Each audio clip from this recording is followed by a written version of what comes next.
thank you very much for coming out. I just wanted to say that on the poster that you saw for this, Dr. Sherene Razack's talk tonight, said that it's been 4 years since the photos of torture, disgusting, barbaric photos of torture at Abu Ghraib and Guantanamo Bay were released. That's not true. They were released in April of 2004 on 60 Minutes. And since then, we've learned that many of the people at Abu Ghraib and other prisons, but at Abu Ghraib were tortured to the point of death.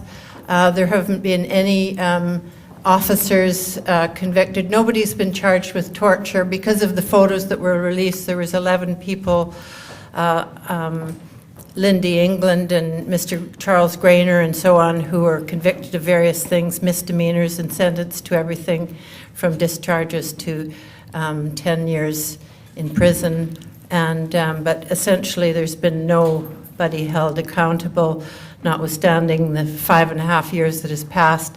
It's also been 5.5 years since the primary torture memos were released, first made public, establishing the directions and authorizations from George Bush and other people in the Bush administration. So thank you very much for coming and caring.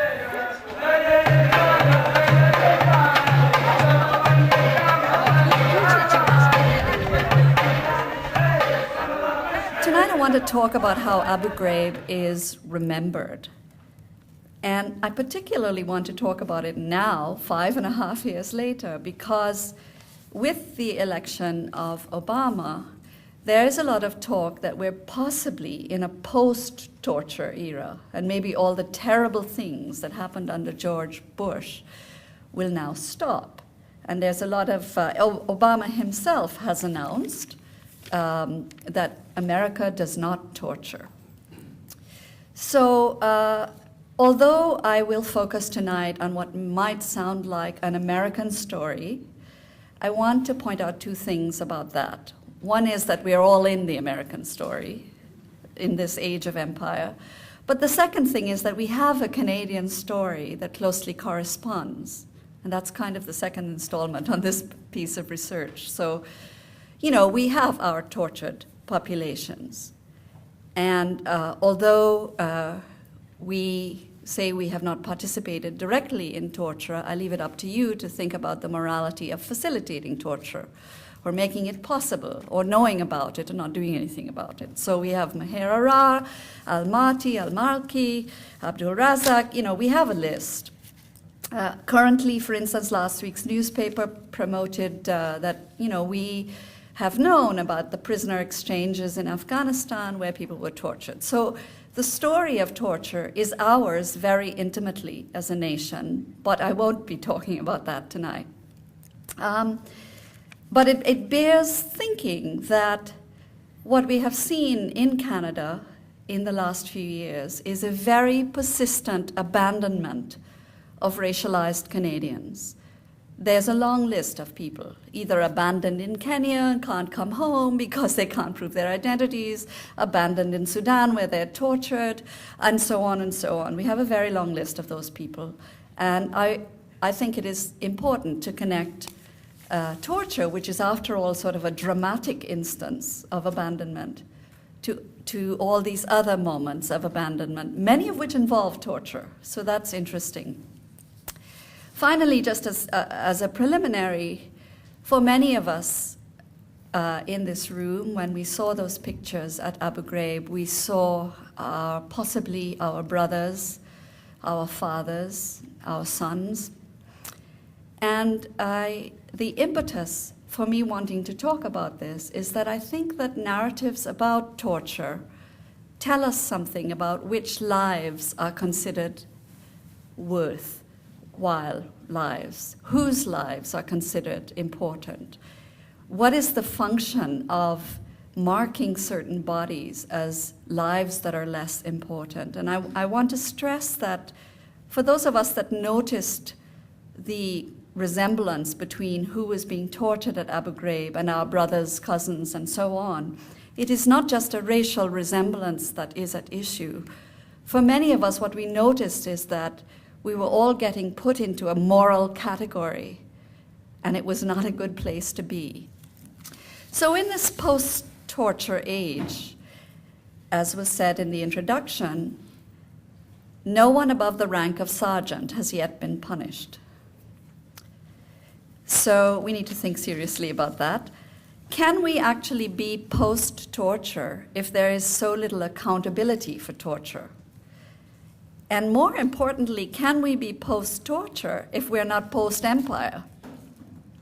So the ghosts of Abu Ghraib return to haunt us in uncanny ways, reminding us that the imprinting of power on their bodies, because that's what torture is really a central way in which empire, which is abstract, becomes something concrete and embodied.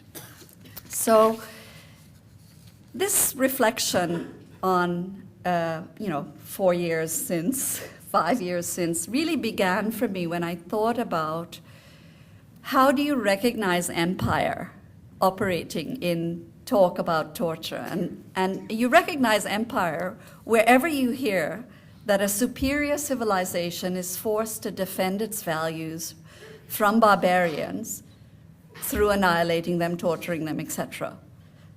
So whether pro or con, torture talk that invokes the idea that we now have a savage, especially culturally different enemy from whom we must defend ourselves in uncharacteristic ways, that is torture talk, that is empire talk, because what is being invoked are two kinds of people, one of whom it is permissible to violate with impunity.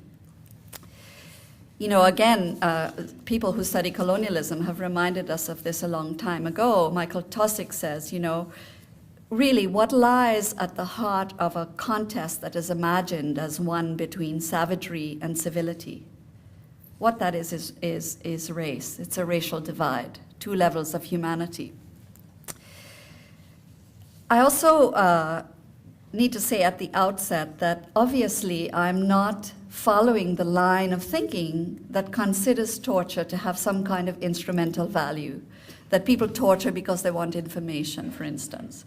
That I'm actually thinking and proposing that we must understand torture as literally writing on the body the power that you're expressing. So torture actually links the body to the state, because through torture, we become socially integrated into a vision of what our society is. So in an everyday sort of mundane way, the urge to run back to my computer and write yet again on Abu Ghraib happened when I was attending a workshop that was supposedly an anti-racist workshop by a very well-known scholar whom I won't name. And there was a panel at this workshop where there was a former military interrogator, an anthropologist, a psychologist, and a philosopher. And all were discussing the justification for new methods of interrogation. And the justification that they were discussing is that we in the West, are now facing a culturally different enemy. The Arab enemy, all of these learned academics said, is more ideologically driven and more religious. And furthermore, clandestine. You might stop a minute and think about which enemy is not clandestine, which enemy is not ideologically driven, but let's not harp on small details.